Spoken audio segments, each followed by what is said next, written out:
o desemprego no país chegou a 7,7% no terceiro trimestre de 2023, uma queda de 0,3 ponto percentual no comparativo com o segundo trimestre.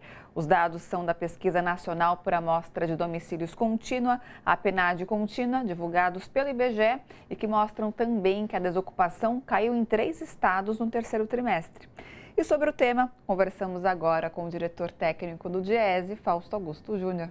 Olá, Fausto, tudo bom? Tudo, boa noite, Ana, boa noite a todos. Boa noite. Fausto, o terceiro trimestre, aí, como mostramos, de 2023, revelou uma queda notável na taxa de desemprego, especialmente no Sudeste, né? Qual que é a sua análise sobre os fatores que impulsionaram essa redução? Como que você avalia esse cenário em termos de desestabilidade econômica? Estabilidade.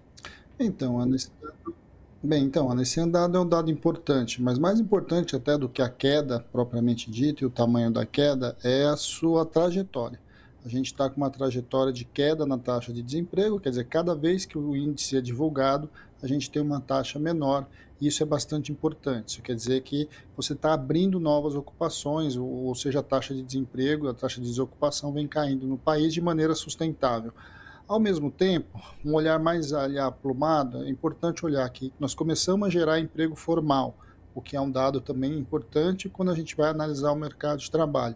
E essa pesquisa agora, né, esse último dado, ele trouxe algumas coisas bastante relevantes.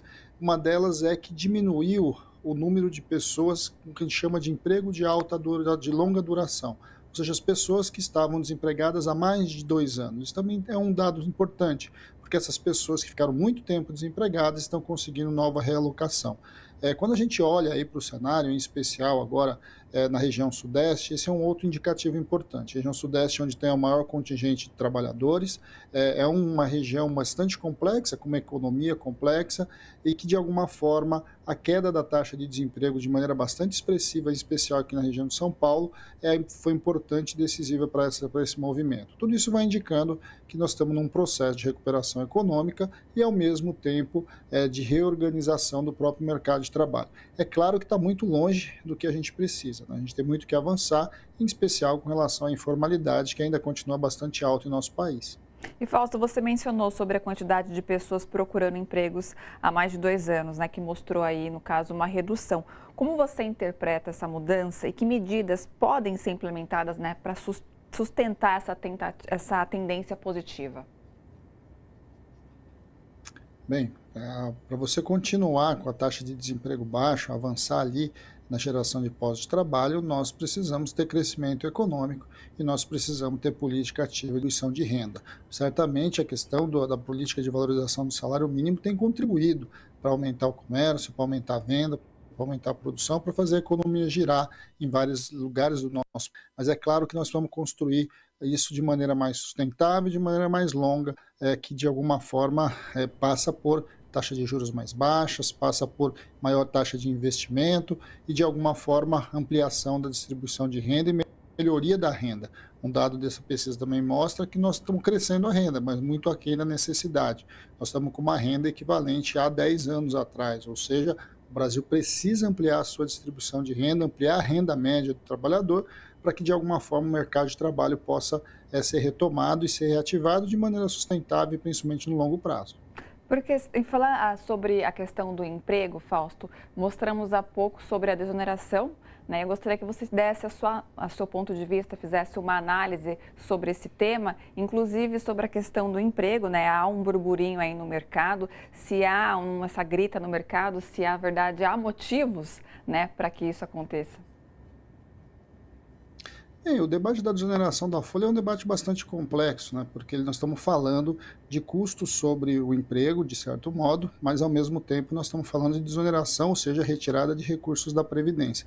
É um debate complexo e que precisa de mais tempo para ser discutido, inclusive, porque de certo modo, simplesmente você desonerar só alguns setores, por mais importante que eles sejam, e são importantes na geração de emprego, ele precisa estar coadunado, precisa estar junto com um conjunto de políticas que avancem na geração e na manutenção dos postos de trabalho. A questão da desoneração, de alguma forma, precisa estar sempre atrelada a compromissos dos setores que estão sendo desonerados, compromissos que, no mínimo, mantenham aí os níveis de emprego. Eu acho que esse é um debate que precisa ser feito. A gente sabe que já está acertado, inclusive, foi anunciado pelo ministro Haddad, mas já tinha sido anunciado, inclusive, antes na discussão da reforma tributária, que os impostos, né, ou seja, que os encargos sobre a folha seriam discutidos em 2024. Eu acho que esse é um momento importante. Pensar a desoneração da folha não pode ser pensada só para um setor ou outro, mas tem que ser pensado no bojo de, afinal de contas, como é que a sociedade brasileira vai arcar e arca com as despesas previdenciárias, num país que envelhece de maneira muito acelerada. Vamos lembrar que lá em 2019, em toda a discussão que a gente fez sobre a reforma da Previdência, o que se falava o tempo todo é que faltava dinheiro da Previdência, faltava dinheiro da Previdência. Então a sociedade precisa sentar e precisa discutir. Quem paga essa conta da Previdência? Não pode ser só o aposentado, não pode ser só o trabalhador, tem que ser distribuído para o conjunto das empresas e para o conjunto dos setores. Perfeito. Fausto, obrigado, viu, pela sua participação nesta sexta aqui no seu jornal. Um ótimo final de semana e até a próxima. Bom fim de semana a todos, até a próxima.